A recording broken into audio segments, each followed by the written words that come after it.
Hello everybody and welcome back to the channel. I am back with yet another installment of Best Cards of Set Number 2, Reign of Bahamut, coming out September 29th. So we're only a few weeks away. I've really enjoyed doing this series. I found that I really like doing these informational videos. I especially like when you guys comment and have feedback on the bottom so we can be a little bit more interactive with one another. And we're about halfway through with this series, so I really hope that after everything's said and done, I'll be inspired to do some more informational content like that. So if you have any ideas or things you'd like me to cover, by all means, I'm an open book. Just put it out in the comments, and I'd be happy to take a look at it.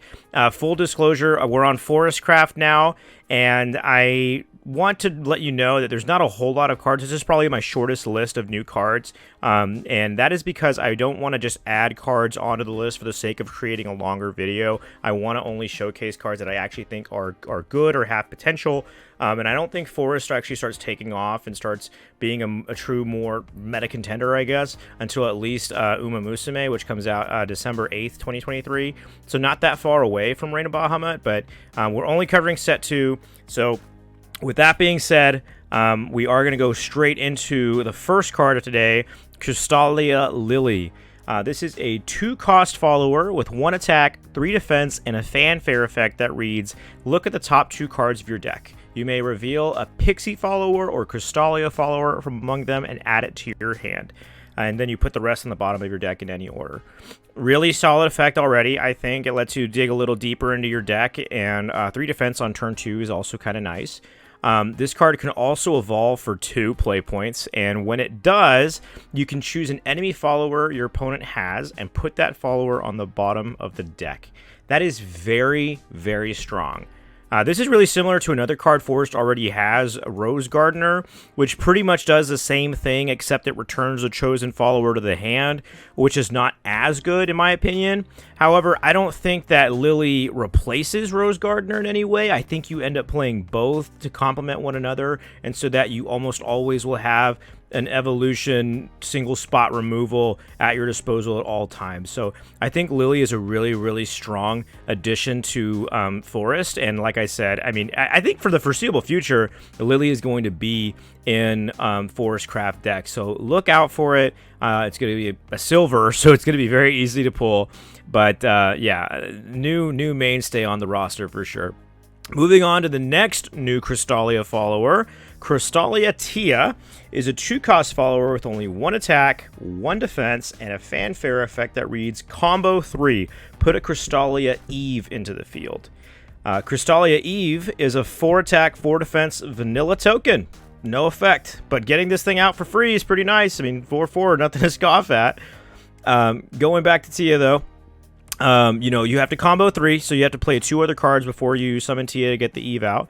But she actually has an evolve form that you can play for 1 play point, and when you play it, you can choose the Christalia Eve you just summoned, give it +1 attack and defense, and rush. That's a game changer. It's a really cool combo. It's a shame that Christalia Tia is only 2 attack and defense on evolve, but checks and balances, I guess, and I get it. You know, it's still, you still have a 5/5 rush, and you would have played at least 2 other cards in this combo anyway. So you know your board's going to be bigger than I'm making it sound like. But really nice addition. If nothing else, I think it's just an option, a removal option or board presence option. So I think we'll see this a lot more in some Forestcraft decks moving forward. If you watched my video last week, this next one was probably going to feel a lot like Amelia, at least in terms of the stats. But Balt, King of the Elves, such a cool name. Balt is a 4-cost follower with 3 attack, 3 defense, and a fanfare effect that allows you. Well, it's actually a choose effect. So you choose whichever one fits, you know, the situation at the time. You can either select one of your Pixie followers and give it +2 attack and defense, or you can search your deck for a Pixie follower and add it to your hand. Like I said, completely identical stats compared to Amelia for Swordcraft. So it feels like, you know, they're both kind of given this kind of tool, except I think Amelia is a lot better. I think you'll mostly be playing this card for the search mechanic, and I think what you're mostly going to be searching is cards like, well, you probably won't search Blessed Fairy, but it's there as an option. Like this is what will be available to you when you can search. Fairy Beast is actually most likely going to be a 1 or 2 of in other decks, which this card, you can activate it by banishing a fairy from your EX area, add 3 to your leader's health, draw a card, and you can only use that effect once per turn. And then another one, which is my personal favorite, Noble Fairy, which is a ward with a Fanfare combo 3. Choose an enemy follower, destroy it. That's it. Combo 3, destroy it. And then put a fairy into the enemy field. So it kind of like, I like to think of it as like transforming, but it's not really transforming. But anyway, those are your targets for Balt. I think he's a really neat card, like probably a tech option at best. Moving into the next set, but I think that you know, he's going to be there, and you might see him. So I thought might as well put him under the list. I don't expect this next card to see a lot of play, or probably at all, or at least not in the near future. But I at least wanted to bring it up because I think this is actually kind of a cool tech choice. But Girl Liza is a 2-cost follower with 2 attack, 3 defense, and a continuous effect that reads, as long as this is on the field, subtract 1 damage dealt to your followers by enemy spells and abilities.